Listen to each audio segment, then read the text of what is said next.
नमस्कार, स्वागत है आपका किसान समाचार में। मैं हूं आपके साथ रेशमा। आइए नजर डालते हैं इस वक्त की हेडलाइंस पर। केंद्रीय गृह मंत्री अमित शाह ने चंडीगढ़ को दी नई सौगात। मनी माजरा जल आपूर्ति परियोजना का किया शुभारंभ। परियोजना से मनी माजरा के निवासियों को मिलेगी 24 घंटे पानी की आपूर्ति। वहीं परियोजना से दूषित पानी की समस्या का भी होगा समाधान।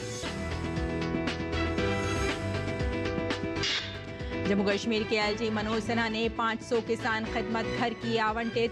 13 लाख किसान परिवारों को सशक्त बनाना पहल का उद्देश्य। आधुनिक आईटी सिस्टम से लैस है केकेजी। बागबानी और संस्थागत डेटा तक पहुंच प्रदान करना है योजना का उद्देश्य।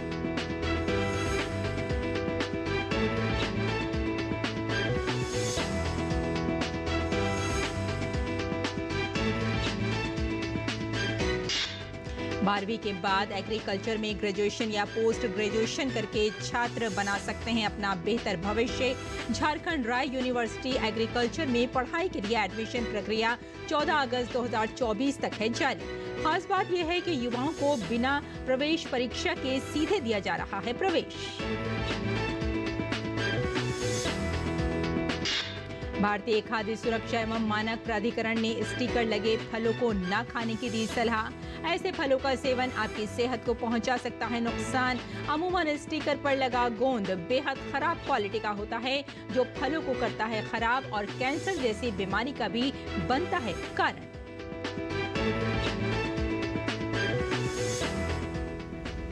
और आइए विस्तार से नजर डालते हैं खबरों पर।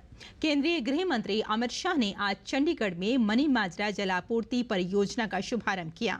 इस परियोजना से मनी माजरा के निवासियों को 24 घंटे पानी की आपूर्ति तो मिलेगी ही, साथ ही दूषित पानी की समस्या का भी समाधान हो जाएगा। इस मौके पर केंद्रीय गृह मंत्री अमित शाह ने कहा कि इससे तकरीबन 1 लाख लोगों को फायदा मिलेगा।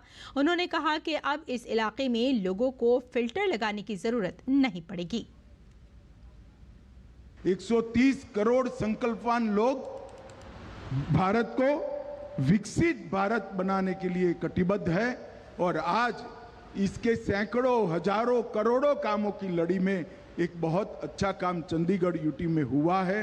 1 लाख लोगों को, जो हमारे शरीर का महत्वपूर्ण हिस्सा पानी होता है, वो शुद्ध पानी देने का उनको मैं आज यहाँ विश्वास दिलाकर जाता हूँ। आप विश्वास करिएगा, किसी को मिनरल वाटर लेने की जरूरत नहीं है।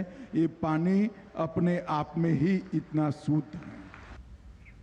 गृह मंत्री अमित शाह ने कहा कि जल जीवन मिशन के तहत 7 साल से कम समय में 15 करोड़ घरों में पानी पहुंचाने का काम पूरा हो गया है। देश के 74% घरों में स्वच्छ पानी का उपलब्ध हो गया है। उन्होंने कहा कि जल जीवन मिशन योजना शुरू होने के बाद डायरिया से होने वाली मृत्यु में 3 लाख की कमी आई है। अब तक भारत सरकार चंडीगढ़ में 1000 करोड़ से ज्यादा केवल स्मार्ट सिटी प्रोजेक्ट के तहत खर्च कर रही है। और केवल शहर नहीं, जल जीवन मिशन के तहत पूरे देश के स्वच्छ पानी हर नागरिक को उपलब्ध हो, हर घर के अंदर नल से जल पहुंचे, इसका प्रबंध हो। इसके लिए एक योजना मोदी जी अपनी दूसरी टर्म में लेकर आए और आज मैं कह सकता हूं 15 करोड़ घरों में 7 साल के कम अंतर में 15 करोड़ घरों में पानी पहुंचाने का काम पूरा हो गया है। देश के 74% 74% घरों में पीने का पानी स्वच्छ उपलब्ध हो गया है। और आंकड़े देखिए, ये नल से जल योजना, जल जीवन मिशन योजना शुरू होने के बाद डायरिया संबंधित मृत्यु में देश में 3 लाख की कमी आई। आगे बढ़ते हैं। जम्मू कश्मीर के उपराज्यपाल मनोज सिन्हा ने 500 किसान सेवा केंद्रों की शुरुआत की है, जो खेती और उससे जुड़ी गतिविधियों के लिए किसानों को सहायता प्रदान करेंगे। इन सेवा केंद्रों को किसान खिदमत घर का नाम दिया गया है। ये केंद्र किसानों को आपूर्ति से लेकर विपणन और तकनीकी सहायता तक व्यापक सहायता प्रदान करेंगे। इन सेवा केंद्रों में मिट्टी की जानकारी के अलावा बाजार और विभिन्न सेवाओं की जानकारियां उपलब्ध कराई जाएंगी। किसान खिदमत पर आधुनिक IT सिस्टम, इनपुट बुकिंग, मृदा स्वास्थ्य निगरानी, पौधे निदान, बाजार खुफिया जानकारी और क्षमता निर्माण जैसी महत्वपूर्ण सेवाओं की कुशल डिलीवरी भी सुनिश्चित करेंगे। उपराज्यपाल मनोज सिन्हा ने 500 किसान खिदमत घर समर्पित करते हुए खुशी जाहिर की। उन्होंने कहा कि खिदमत घर वन स्टॉप सेवा केंद्र के रूप में काम करेंगे। इस योजना के अंतर्गत दूसरे चरण में 1500 KKG स्थापित किए जाएंगे, जिसे पूरा करने का काम इस साल के अंत तक पूरा हो जाएगा। इस पहल का उद्देश्य केंद्र में 13 लाख किसान परिवारों को सशक्त बनाना है, जिसमें लगभग 3 लाख कमजोर और सीमांत किसान शामिल हैं। खेतों में दिन रात पसीना बहाने वाले किसान भाइयों बहनों का एम्पावरमेंट जम्मू कश्मीर प्रशासन की सर्वोच्च प्राथमिकता रही है। उनकी भलाई तथा एग्रीकल्चर प्रोडक्टिविटी में वृद्धि ये हम सबका एकमात्र लक्ष्य था। होलिस्टिक एग्रीकल्चर डेवलपमेंट प्रोग्राम ने उन संकल्पों को साकार करने का एक कारगर माध्यम उपलब्ध कराया है, जिससे किसान भाइयों की समृद्धि और जम्मू कश्मीर को नई ऊंचाई पर ले जाने का मार्ग प्रशस्त हुआ है। खिदमत घर की सेवाओं की पहुंच हर किसान तक हो, उसकी छोटी छोटी आवश्यकताओं का ध्यान इसमें रखा गया है। भारत कृषि प्रधान देश है। ऐसे में देश के नौजवान कृषि क्षेत्र में पढ़ाई करके न केवल अपना उज्जवल भविष्य बना सकते हैं, बल्कि कृषि विकास के माध्यम से देश की प्रगति में अपना योगदान भी दे सकते हैं। आइए जानते हैं कि कैसे कृषि की पढ़ाई करके उससे बेहतर करियर बनाया जा सकता है। अगर आपकी रुचि खेती किसानी में बेहतर करियर बनाने की है तो 12वीं के बाद एग्रीकल्चर में ग्रेजुएशन या पोस्ट ग्रेजुएशन करना आपको मोटे पैकेज वाली नौकरी दिला सकता है।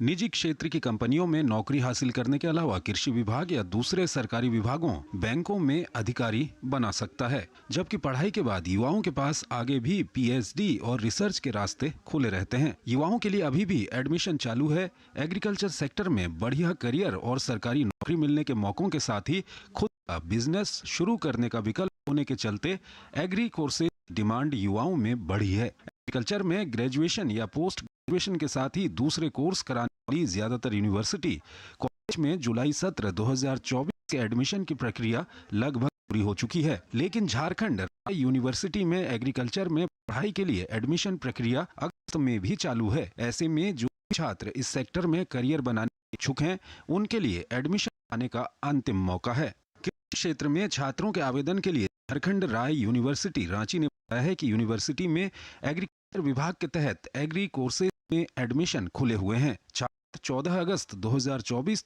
प्रवेश ले सकते हैं। उन्होंने बताया कि एग्रीकल्चर में ग्रेजुएशन कोर्स BSc ऑनर्स के लिए 12वीं पास युवा पात्र हैं। खास बात यह है कि युवाओं को बिना प्रवेश परीक्षा के सीधे प्रवेश दिया जा रहा है। छात्रों को बता दें कि संस्था का नाम झारखंड राय यूनिवर्सिटी एग्रीकल्चर विभाग है। कोर्स का नाम bachelor of science honours in agriculture है। कोर्स की अवधि, ये कोर्स 4 साल की अवधि का है और इसमें 8 सेमेस्टर होंगे। प्रवेश योग्यता, विज्ञान विषयों के साथ 12वीं पास छात्र दाखिले के लिए पात्र हैं। कोर्स की फीस 40,000 रुपए प्रति सेमेस्टर। प्रवेश के लिए अंतिम तिथि, कोर्स में प्रवेश लेने की अंतिम तिथि 14 अगस्त 2024। निजी कंपनियों, बैंकों में बढ़िया सैलरी वाली नौकरी के मौके।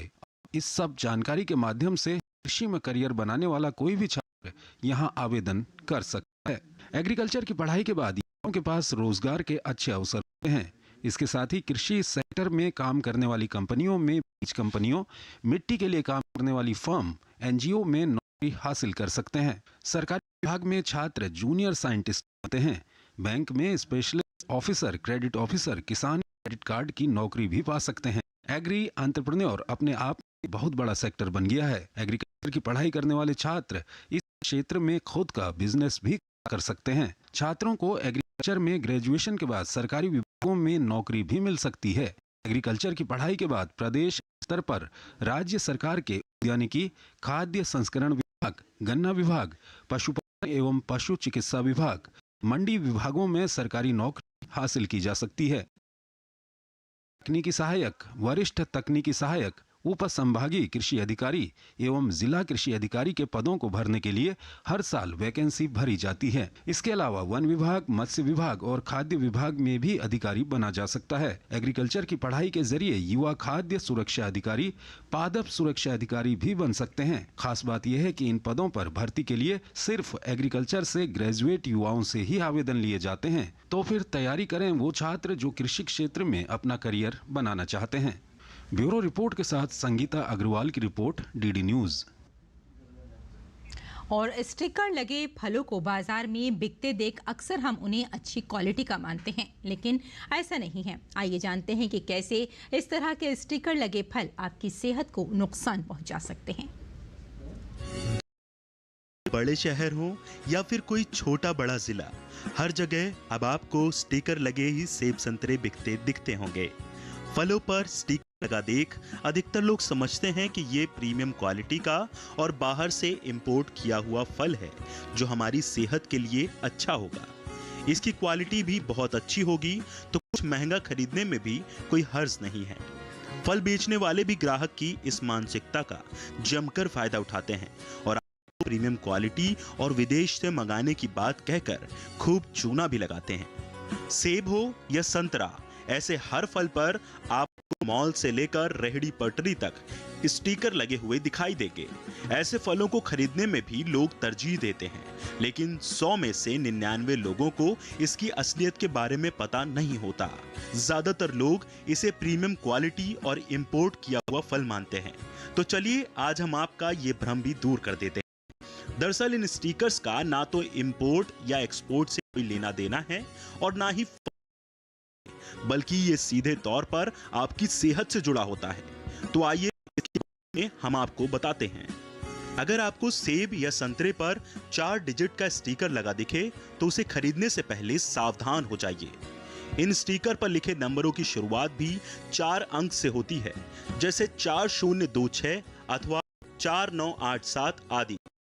स्टिकर पर 4 अंक हों और उनकी शुरुआत 4 से हो रही हो तो ऐसे फलों का उत्पादन कीटनाशक और केमिकल के इस्तेमाल से। ये नंबर फलों की गुणवत्ता को बताते हैं। ये फल आपको कुछ सस्ते दाम में मिल सकते हैं, लेकिन आपकी सेहत को फायदा कम और नुकसान ज्यादा पहुंचाते हैं। आपने देखा होगा कि कुछ फलों के स्टिकर पर 5 डिजिट में नंबर लिखे होते हैं। इन नंबरों की शुरुआत 8 से होती है। इसका मतलब ये हुआ कि ऐसे फल जेनेटिक, यानी ये फल प्राकृतिक नहीं है बल्कि लैब में विकसित किए गए हैं। इनकी कीमत केमिकल और कीटनाशक वाले फलों से ज्यादा होती है। ऐसे फल पहुंचाते हैं तो इनका कुछ नुकसान भी होता है। सबसे अच्छा है, अब आपको बताते हैं कि बेस्ट क्वालिटी फ्रूट पर किस तरह के स्टिकर लगे होते हैं।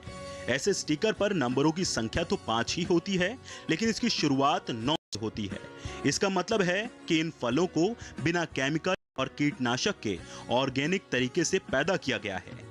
जाहिर है कि इनकी कीमत बाकी के मुकाबले ज्यादा होगी, लेकिन सेहत का सवाल है तो ऐसे ही फल बेस्ट क्वालिटी के होते हैं। प्राचीन काल से अच्छे खान पान में फलों एवं सब्जियों को शामिल किया जा रहा है। चिकित्सक भी नियमित आहार में फलों को शामिल करने की सलाह देते हैं, लेकिन फलों की मार्क लगाकर बेचना आम लोगों के स्वास्थ्य के साथ खिलवाड़ नजर। इस बारे में food safety standard authority of India यानी FSSAI ने आगाह किया है। यहाँ बाजार में कुछ वर्षों से सेवा, स्ट्रॉबेरी जैसे कई विदेशी फल आने लगे हैं। इन पर लगे स्टिकर पर टेस्टेड या ओके शब्द लिखे होते हैं। कई ब्रांड के नाम भी होते हैं। गोंद या अन्य किसी रसायन से चिपकाए गए स्टिकर शरीर को हानि पहुंचा सकते हैं। इस बारे में जानकारी नहीं है कि ये स्टिकर कौन सी संस्था चिपकाती है। अथॉरिटी ने आम लोगों को एडवाइजरी में ऐसे स्टिकर लगे फल सब्जियों को नहीं खरीदने की सलाह दी है। इन स्टिकर्स की गुणवत्ता के बारे में कोई मान्यता नहीं है। इसके गोंद में लगे खतरनाक रसायन स्वास्थ्य को नुकसान पहुंचा सकते हैं। इसके साथ ही अथॉरिटी ने व्यापारियों से भी इन पर स्टिकर लगाने को मना किया है।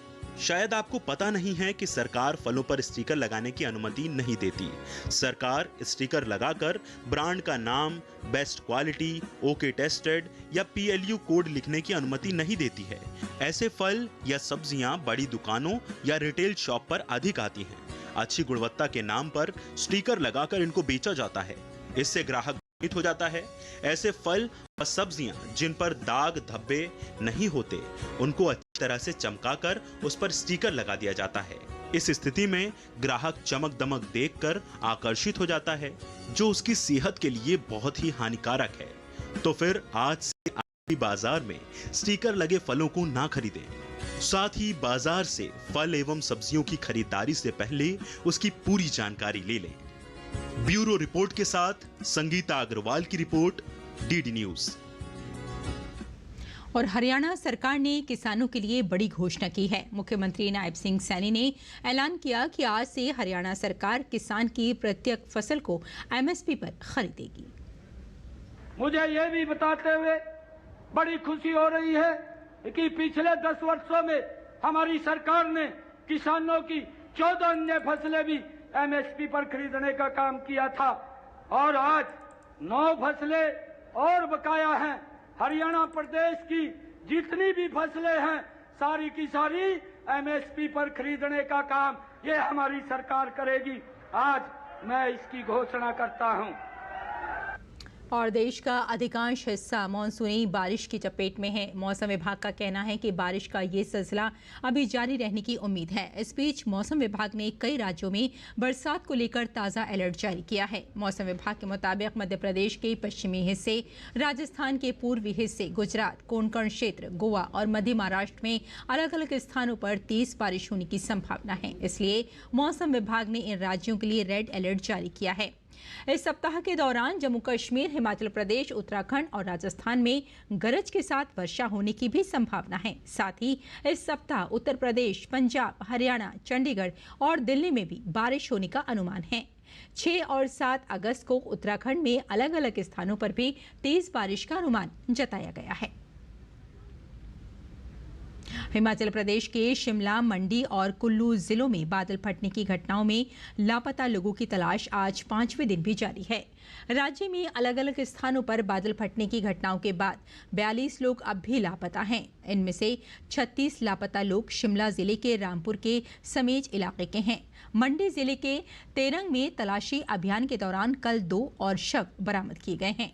मंडी के उपायुक्त अपूर्व देवगन के अनुसार लापता लोगों की खोज के लिए एनडीआरएफ ने स्निफर डॉग लगाए हैं। इसके अलावा भारी भरकम चट्टानों के बीच लापता लोगों के फंसे होने की आशंका को देखते हुए फ्लैश फ्लड में आई बड़ी चट्टानों को ब्लास्ट कर तोड़ा जा रहा है। इधर तलाशी अभियान के दौरान शिमला जिले के सुन्नी क्षेत्र में एक महिला का शव बरामद किया गया है। भारत के तमाम स्टार्टअप्स के लिए जुलाई का महीना शानदार रहा है। जुलाई में कंपनियों ने तगड़ी फंडिंग उठाई है। भारतीय स्टार्टअप कंपनियों को जुलाई महीने में $1 अरब से ज्यादा का फंड जुटाने में सफलता मिली है।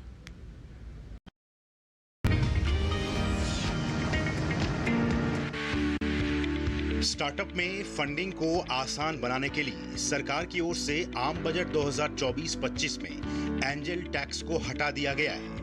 एन ट्रैकर की रिपोर्ट में बताया गया है कि जुलाई में स्टार्टअप ने 126 डील के तहत कुल $1 अरब से ज्यादा की फंडिंग जुटाई है। इसमें से 28 डील ग्रोथ या लेट स्टेज की है, जिसमें $725 मिलियन का फंड जुटाया गया है।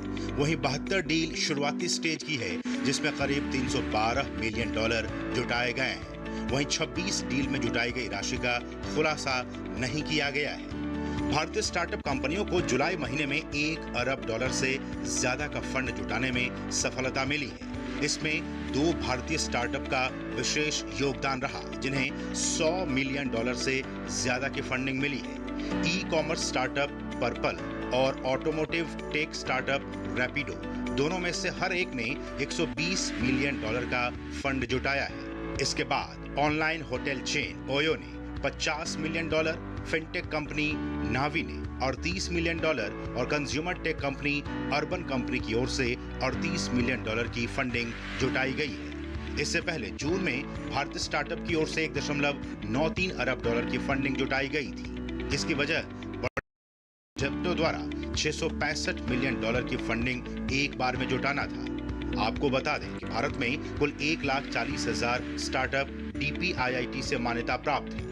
2024 के पहले 7 महीनों में भारतीय स्टार्टअप की ओर से कुल $8 अरब की फंडिंग जुटाई जा चुकी है। Bureau report, DD news. और किसान इस मौसम में कैसे रखें अपनी खेती का ख्याल, आइए जानते हैं।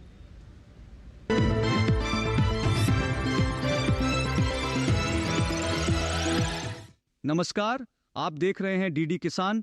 मैं हूं AI कृष और आज हम जम्मू कश्मीर, हिमाचल प्रदेश और उत्तराखंड में होने वाली खेती किसानी से संबंधित सलाहों के बारे में पूरी जानकारी देंगे। मौसम को ध्यान में रखते हुए जम्मू कश्मीर के किसान फूल गोभी और पत्ता गोभी की बीजों को नर्सरी में बुवाई कर लें। फूल आने के समय सब्जी फसलों में नमी की कमी से बचें। फसलों में सुबह या देर शाम सिंचाई करें। सभी सब्जी फसलों के खेतों में निराई गुड़ाई कर खरपतवार हटा दें। जम्मू कश्मीर के किसान मक्का की फसल में भी निराई गुड़ाई करें। साथ ही यहाँ के किसान मक्का की फसल में कृषि विशेषज्ञों की सलाह पर जरूरी उर्वरकों का छिड़काव करें। बात करें हिमाचल की तो यहाँ के किसान खीरा और टमाटर की फसल को सहारा प्रदान करें और जरूरत के अनुसार फसल में सिंचाई करें। हिमाचल प्रदेश के किसान आलू की फसल की उचित देखभाल करें। फूल आने और कंद बनने की अवस्था में जरूरत के अनुसार सिंचाई करें। ध्यान रखें कि पानी मेड़ों के ऊपर न बहे। साथ ही कृषि विशेषज्ञों की सलाह पर ही उर्वरक आलू की फसल में डालें। यहाँ के किसान राजमा और जौ फसल की उचित देखभाल करते रहे। अभी का समय इन फसलों में कीट लगने की संभावना है। समय समय पर कृषि विशेषज्ञों की सलाह लेते रहे। वहीं उत्तराखंड के किसान अरहर की फसल में हाथ से निराई करें। साथ ही अरहर की खेतों में उचित जल निकासी बनाए रखें। यहाँ के किसान पत्ता गोभी की रोपाई जारी रखें। उत्तराखंड के किसान अभी के समय हल्दी और अदरक की फसल की लगातार निगरानी करें। किसी भी प्रकार का रोग और कीट लगने पर उचित कीटनाशकों का छिड़काव करें। इसी तरह कृषि और किसानों से जुड़ी हर महत्वपूर्ण जानकारी के लिए हमारे साथ जुड़े रहिए और देखते रहिए DD किसान। धन्यवाद।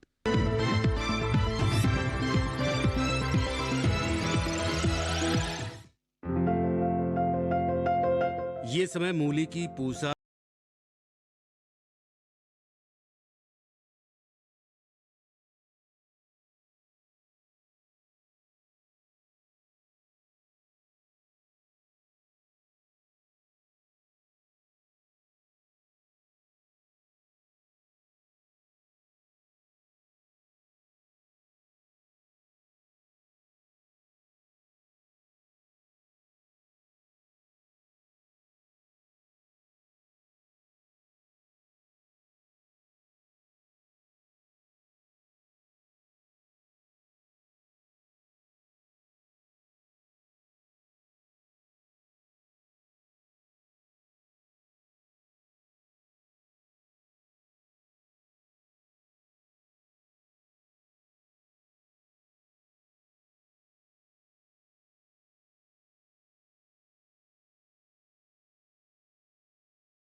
से ही दवाओं का छिड़काव करें।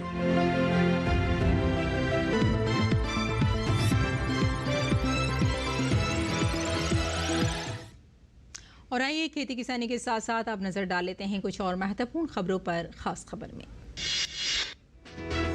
सुप्रीम कोर्ट से दिल्ली की आम आदमी पार्टी सरकार को बड़ा झटका लगा है। सुप्रीम कोर्ट ने कहा कि दिल्ली के LG आमसीडी में एल्डर मैन की नियुक्ति कर सकते हैं। इसके लिए केजरीवाल सरकार की सलाह की आवश्यकता नहीं है। पर्यावरण, वन एवं जलवायु परिवर्तन मंत्री भूपेंद्र यादव ने एक पेड़ मां के नाम अभियान की अहमियत पर जोर दिया। उन्होंने बताया कि 26 करोड़ से ज्यादा लोगों ने एक पेड़ मां के नाम पोर्टल पर रजिस्ट्रेशन किया। अब ये जन आंदोलन बन चुका है। पर्यावरण, वन एवं जलवायु परिवर्तन मंत्री भूपेंद्र यादव ने वायनाड भूस्खलन के लिए प्रकृति के दोहन को जिम्मेदार ठहराया। उन्होंने कहा कि राज्य सरकार के संरक्षण में जो अवैध बस्तियां बनी हैं, उनके बारे में राज्य सरकार को कुछ कदम उठाने चाहिए और इको सेंसिटिव जोन के लिए कोई योजना बनानी चाहिए। बिहार के हाजीपुर में रविवार देर रात बड़ा हादसा हुआ। हाजीपुर के जंदाहा रोड औद्योगिक थाना क्षेत्र के निकट हाई टेंशन तार की चपेट में एक डीजे आ गया, जिससे करंट लगने से 8 कांवड़ियों की मौत हो गई। महाराष्ट्र में डेंगू, जीका और चिकनगुनिया बीमारियों के मरीजों की संख्या में बढ़ोतरी देखने को मिल रही है। पुणे में जीका वायरस के सबसे ज्यादा मरीज सामने आए हैं। पुणे शहर में अब तक जीका के 66 मरीज मिले हैं। जम्मू कश्मीर से धारा 370 हटाए जाने के 5 साल पूरे होने पर घाटी में सुरक्षा व्यवस्था बढ़ा दी गई है। साथ ही चप्पे चप्पे पर सुरक्षा बल के जवानों की तैनाती की गई है। इसी बीच अमरनाथ यात्रा को सुरक्षा कारणों के मद्देनजर 1 दिन के लिए स्थापित कर दिया गया है। साथ ही यात्रियों को कैंपों में ही रहने का निर्देश दिया गया है। सरकारी नौकरियों और लव जिहाद को लेकर असम सरकार नए कानून लाने वाली है। मुख्यमंत्री हेमंत बिस्वा शर्मा ने बताया कि जल्द ही सरकार अधिवास नीति लाने वाली है। इस नीति के तहत असम की सरकारी नौकरियां यहां पैदा हुए लोगों के लिए ही आरक्षित होंगी। नीट यूजी की काउंसलिंग 14 अगस्त से होगी। काउंसलिंग 4 चरणों में होगी। काउंसलिंग ऑनलाइन होगी। छात्र देश के किसी भी हिस्से से रजिस्ट्रेशन करा सकते हैं। उत्तर प्रदेश के मुख्यमंत्री योगी आदित्यनाथ ने सावन के सोमवार को गोरखपुर के मानसरोवर मंदिर में भगवान भोलेनाथ की आराधना की। उन्होंने मंदिर में रुद्राभिषेक किया। सावन के तीसरे सोमवार को देश भर के मंदिरों में शिव भक्तों का तांता लगा रहा। श्रद्धालुओं द्वारा बम बम भोले के जयघोष के साथ देवों के देव महादेव की पूजा की जाती है। देश के तमाम शिव मंदिरों में कांवड़िए नाचते गाते भोले बाबा का जलाभिषेक करते नजर आए। तो किसान समाचार में फिलहाल इतना ही। अनुमति दें। नमस्कार।